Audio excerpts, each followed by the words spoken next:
Stomach में जो HCl release होता है उसके काम को सुनिए। सबसे पहला काम सुनिए। सबसे पहला काम क्या है? स्टमक के अंदर के मीडियम को एसिडिक बनाना। जब तक मीडियम एसिडिक नहीं बनेगा, पेप्सिन काम नहीं करेगा, प्रोटीन का डाइजेशन नहीं होगा। पहली बात। दूसरी बात, आप खाना खाते हैं तो आपके फूड के साथ कुछ जर्म्स वगैरह भी आपके स्टमक में इंटर करते हैं। उसको मारने का काम किसका है? HCl का। ये दूसरा काम हो गया। तीसरा काम सुनिए। ये जो पेप्सिन है ना, पेप्सिन, इसको एक्टिवेट करना है। पेप्सिन को एक्टिवेट करना है। पेप्सिन को एक्टिवेट करने का काम किसका है? HCl का है। कहाँ से रिलीज हो रहा था? ऑर्गेनिक सेल से। कहाँ से रिलीज हुआ था? तो HCl के 3 काम याद रहेंगे क्या? पहला काम है मीडियम को एसिडिक बनाना। दूसरा काम है जर्म्स को मारना। और तीसरा काम है पेप्सिन को एक्टिवेट करना।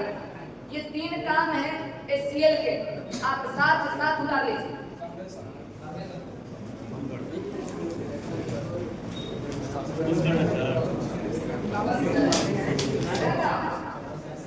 पहला काम क्या है?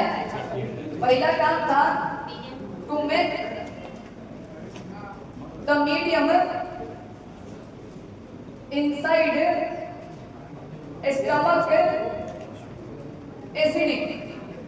पहला काम क्या है? स्टमक के अंदर के मीडियम को acidic banana.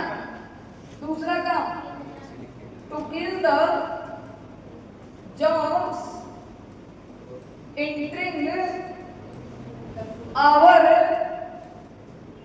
stomach along with food. तीसरा काम to activate the पेप्सिन को एक्टिवेट करना। ये 3 काम आप बढ़िया से उतार लीजिए।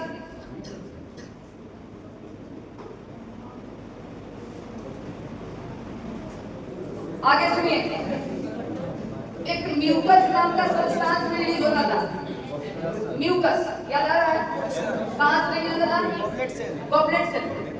गॉबलेट से क्या रिलीज करता था? म्यूकस। सुनिए ध्यान से। जो HCl रिलीज होता है ना आपके स्टमक में, वो हाईली कंसंट्रेटेड होता है। उसका pH जो है वो 1 से 1.5 के करीब का होता है। pH 1.5 के करीब होता है। तो 1.5 नंबर का जो एसिडिक होता है ना, वो बहुत बढ़िया एसिड होता है। आपके स्टमक को जला सकता है। समझ रहे हैं? तो बचा कैसे हमारा स्टमक? HCl रिलीज हो रहा है तो म्यूकस। ऐसा समझिए कि यहाँ पे इस पे वो पॉलिथीन बिछा दिए और उसके बाद एसिड को रखे, तो कांटेक्ट में है क्या इसकी दीवार के? नहीं है। कहने का मतलब जो है HCl स्टमक के वाल से डायरेक्ट कांटेक्ट में नहीं आता है। तो आपके स्टमक के इनर लाइनिंग को कौन प्रोटेक्ट कर रहा है? म्यूकस जेली लाइक सब्सटेंस है जो आपके स्टमक के वाल को अंदर से घेर लेता है, ताकि आपका जो HCl है स्टमक के वाल के डायरेक्ट कांटेक्ट में नहीं आए और आपका डाइजेशन इफिशिएंटली हो जाए और आपका स्टमक का वाल भी डैमेज नहीं हो। समझ में आया बात? इंपॉर्टेंट है, याद रखिए। लिखिए, mucus is jelly like fluid which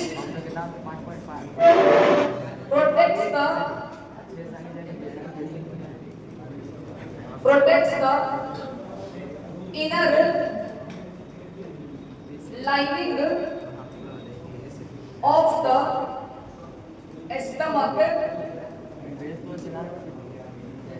from harmful effect of HCl के हार्मफुल इफेक्ट से स्टमक के इनर लाइनिंग को कौन प्रोटेक्ट करेगा? म्यूकस प्रोटेक्ट करेगा। लिखिए, लाइनिंग लिखा हुआ होगा LINING। लाइनिंग।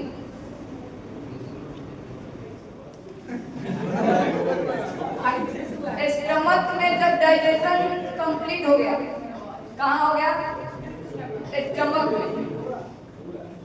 तब वो जो फूड है वो मूव करेगा एक दूसरे ऑर्गन में, और इस दूसरे ऑर्गन का नाम क्या है? Small intestine. बात को ध्यान से समझिए, एक बात समझाना चाह रहे हैं।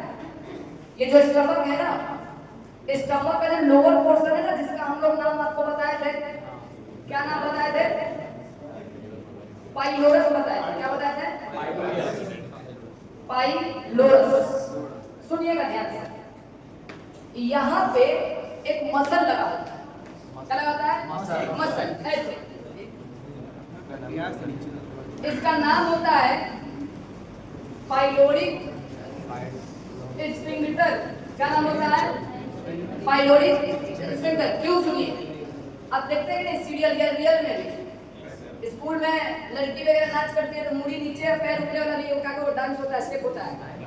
तो सोचिए क्या होता कि लड़की जब उलटती, मुड़ी नीचे पैर ऊपर होता, तो इसमें से खाना सब इसमें से माउथ में से स्टेज पर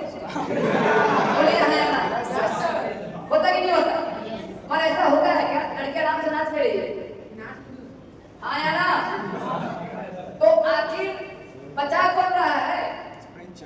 स्फिंक्टर। स्फिंक्टर का अंग्रेजी में मतलब होता है प्रिवेंटर।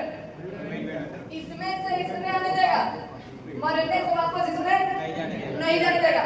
उल्टी में क्या होता है कि पलट जाता है, प्रेशर इतना ज्यादा होता है कि पलट जाता है। सब इसमें का खाना इसमें दाल भात खाए, खिचड़ी बन के निकला होता है कि नहीं होता? तो स्फिंक्टर बहुत जरूरी है। एक क्वेश्चन आपका बनेगा एग्जामिनेशन में कि आप बताइए 2 स्फिंक्टर अपने बॉडी में। एक स्फिंक्टर मैं यहाँ बता दिया, नाम बोल दीजिए। पाइलोरिक स्फिंक्टर कहाँ लगा हुआ है? पाइलोरस और स्मॉल इंटेस्टाइन के बीच में लगा हुआ है ना? सुनिएगा ध्यान से। अभी जो खाना है वो कहाँ आ चुका है? स्मॉल इंटेस्टाइन में। कहाँ गया? जो कि अकेले 7 मीटर का है। स्मॉल इंटेस्टाइन का लेंथ कितना? 7 मीटर। और टोटल एलिमेंट्री का लेंथ कितना था? 9 मीटर में 7 मीटर का अकेले स्मॉल इंटेस्टाइन का है। प्रथम गिज मिला कैसे? 2 मीटर में बाकी सारे पार्ट्स हैं। 9 मीटर एलिमेंट्री का है ना, तो 2 मीटर में बाकी सारे पार्ट्स हैं। सुनिएगा, स्मॉल इंटेस्टाइन के 3 पार्ट्स। कितने पार्ट्स हैं? 3। सुनते रहिए। एक का नाम है डियोडेनम। क्या नाम है? एक का नाम है जेजुनम। क्या नाम है? और एक का नाम है इलियम। क्या नाम है? पहले क्या है, उसके बाद देखिए यहाँ ये सी जैसा पार्ट है ना, ये 1 है, इधर कहीं 2 है और लास्ट में 3 है। बात समझ रहे हैं कि नहीं समझ? पहले खाना जेजुनम में जाएगा, फिर जेजुनम में जाएगा, तब इलियम। समझ रहे हैं? और समझ, स्मॉल इंटेस्टाइन के बाद फूड का डाइजेशन नहीं होगा। फाइनल फूड का डाइजेशन कहाँ हो जाएगा? स्मॉल इंटेस्टाइन में। शुरू कहाँ से हुआ था? खत्म कहाँ का होगा? इनर फूड डाइजेशन होता है। डाइजेशन खत्म कहाँ होगा? स्मॉल इंटेस्टाइन में। इनर तो अलग चीज है। क्या समझे इस बात को? स्मॉल इंटेस्टाइन में पार्ट कितने? 3। कुछ पॉइंट ध्यान लिख के देखिएगा।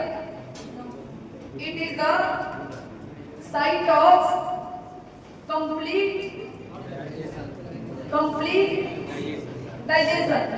ये वो जगह है जहां पर पूरी तरीके से डाइजेशन जो कंप्लीट हो जाएगा। और सुनिए, स्मॉल इंटेस्टाइन में डाइजेशन होने के लिए 2 जगह से चीजें आएंगी। स्टमक में डाइजेशन होने के लिए स्टमक में ही सामान बनता था कि नहीं? Yes sir. मगर स्मॉल इंटेस्टाइन में डाइजेशन होने के लिए सामान कितने जगह से आएगा? दो जगह से। कितनी जगह से? दो जगह से। एक जो जगह है वो है गॉल ब्लैडर। कहां से आएगा? गॉल ब्लैडर से। और दूसरा जो सामान आएगा वो आएगा पैनक्रियाज से। कहां से आएगा? पैनक्रियाज से। तो इस लाइन को लिख रहे हैं, क्या लिख रहे हैं? For digestion in small intestine, है ना? सिक्रीशन फ्रॉम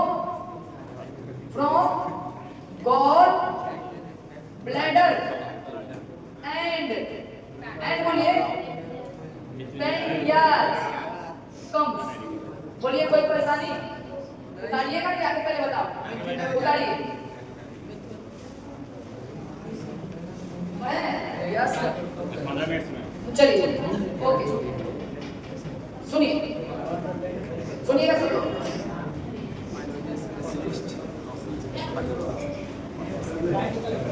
ये जो हर्बी घोल होते हैं ना और कार्बनिक घोल, सुनिए सब लोग। हर्बी घोल का मतलब वैसे एनिमल्स जो घास खाते हैं, और कार्बनिक घोल का मतलब वैसे एनिमल्स जो फ्लेश खाते हैं, चाम खाते हैं। समझ रहे हैं? सुनिए, जो स्मॉल इंटेस्टाइन होता है ना हर्बी घोल का, वो कार्बनिक घोल के रेस्पेक्ट में लंबा होता है। बात को सुनिए क्या बोले। अगर आप एक बकरी और एक शेर का स्मॉल इंटेस्टाइन का लेंथ नापिएगा तो बड़ा किसका होगा? बकरी का। क्यों? सुनिए, इंपॉर्टेंट क्वेश्चन है ये। सुनिए क्यों? क्योंकि जो हर्बी घोल है वो जो खाना खाते हैं उसमें सेलुलोज होता है। क्या होता है? सेलुलोज। और सेलुलोज के डाइजेशन में टाइम ज्यादा लगता है। तो स्मॉल इंटेस्टाइन का लेंथ अगर बड़ा होगा तो फूड ज्यादा देर तक इंटेस्टाइन में रहेगा, तो फूड का डाइजेशन बेहतर होगा, अच्छे से हो जाएगा। मगर जो कार्बनिक घोल है वो तो मीट खाते हैं और मीट में प्रोटीन है, प्रोटीन का डाइजेशन इजीली हो जाता है, इसीलिए उसका स्मॉल इंटेस्टाइन का लेंथ छोटा होता है। याद रखिएगा, क्या याद रखना है? Length of small intestine of herbivore is longer than that of carnivore. क्यों? because herbivore eats cellulosic food. कैसा फूड खाते हैं? सेलुलोज होता है और सेलुलोज के डाइजेशन में समय ज्यादा लगता है। समझे कि नहीं समझे? उतारिए, साथ साथ उतारिए।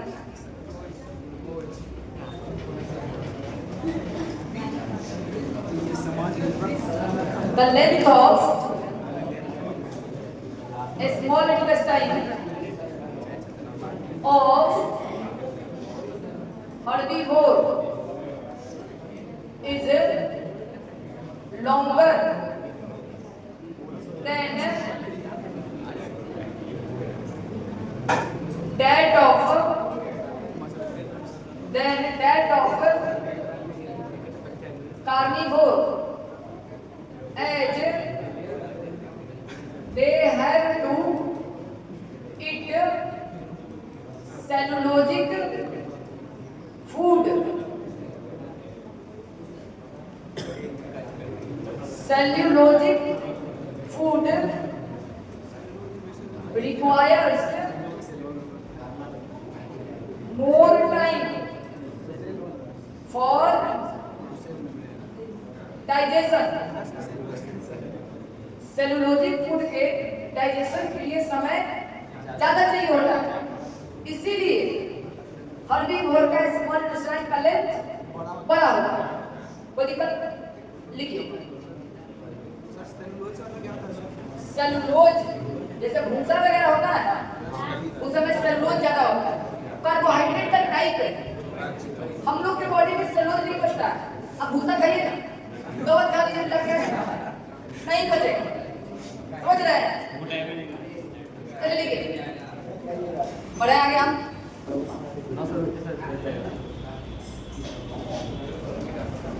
चलिए अब देखिए, आपको मैंने एक बात बोला कि गॉल ब्लैडर होता है। क्या होता है? Gall bladder. और गॉल ब्लैडर से क्या आता है? गॉल ब्लैडर से क्या आता है? Bile juice. क्या आता है? सुनिए, इसको बनाता लीवर है। बाइल जूस कौन बनाता है? लीवर। लीवर बना के यहाँ देखिए ना, ऐसा लीवर होता है राइट साइड में, हमारे बॉडी के राइट साइड में, और इसी में लगा होता है गॉल ब्लैडर। इसमें जो चीज बना वो जाके इसमें स्टोर हुआ, गॉल ब्लैडर में। ये लीवर है और ये क्या है? Gall bladder. तो जो लीवर में बना स्टोर कहाँ हुआ? गॉल ब्लैडर में। और गॉल ब्लैडर में जो चीज हो क्या है? Bile juice. ध्यान से सुन लीजिएगा, क्या मौजूद है? Bile juice. और बाइल जूस में दो चीजें हैं, एक है बाइल सॉल्ट। क्या है? Bile salt. और एक है बाइल पिगमेंट। बाइल सॉल्ट और बढ़िया से समझिएगा। बाइल जूस बेसिक है। कैसा है? बेसिक तो समझते हैं ना, एसिड बेस। हाँ, और बाइल सॉल्ट में कितनी चीजें हैं? दो। एक है, सॉरी, बाइल जूस में कितनी चीजें हैं? दो। एक बाइल साल्ट और दूसरा बढ़िया से सुनिए। बाइल साल्ट का काम है फैट का इमल्सिफिकेशन करना। क्या काम है? क्या काम है? इमल्सिफिकेशन। अभी आपको समझाएंगे emulsification. Emulsification of bile salt का काम क्या है? Emulsification of fat. अब बाइल पिगमेंट का काम है imparts yellow color to fecal matter। Latrine है ना आपके पास? अरे लेट्रिन का रंग कैसा होता है? पीला। किसके वजह से? बाइल पिगमेंट की वजह से। अरे नहीं होता है क्या?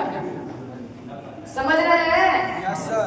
फीकल मैटर को येलो कलर कौन बनाता है? Bile pigment. और ये बाइल पिगमेंट किसका पात्र है? बाइल जूस का। और एक और चीज बाइल सॉल्ट जो क्या करता है?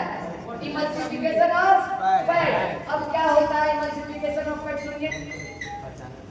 सुनिए ना, फिर लिख लीजिएगा, लिखे रहना है, उसके बाद नहीं बात कर रहे हैं।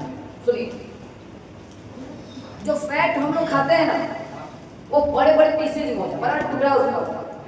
तो फैट को पचाने का जो एंजाइम होता है ना, काम ही नहीं कर पाता उसका। काम तभी करेगा जब फैट का बड़ा बड़ा पीस को छोटे छोटे पीस में कन्वर्ट कर दिया जाएगा। तो फैट के बड़े बड़े पीसेज को, ग्लोब्यूल्स को छोटे छोटे पीसेज में कन्वर्ट करने को ही हम क्या बोलते हैं? Emulsification of fat. अगर इमल्सिफिकेशन ऑफ फैट नहीं होगा तो फैट का डाइजेशन नहीं होगा। क्या बोला मैंने आपको अभी? इमल्सिफिकेशन ऑफ फैट का क्या मतलब बोला? फैट के लार्ज ग्लोब्यूल्स को छोटे पीसेज में कन्वर्ट करने को हम क्या बोलते हैं? इमल्सिफिकेशन ऑफ फैट बोलते हैं। और इमल्सिफिकेशन ऑफ फैट इसलिए जरूरी है ताकि फैट का डाइजेशन हो सके। अगर नहीं होगा तो फैट का डाइजेशन नहीं हो पाएगा। कोई दिक्कत? उतार लीजिए।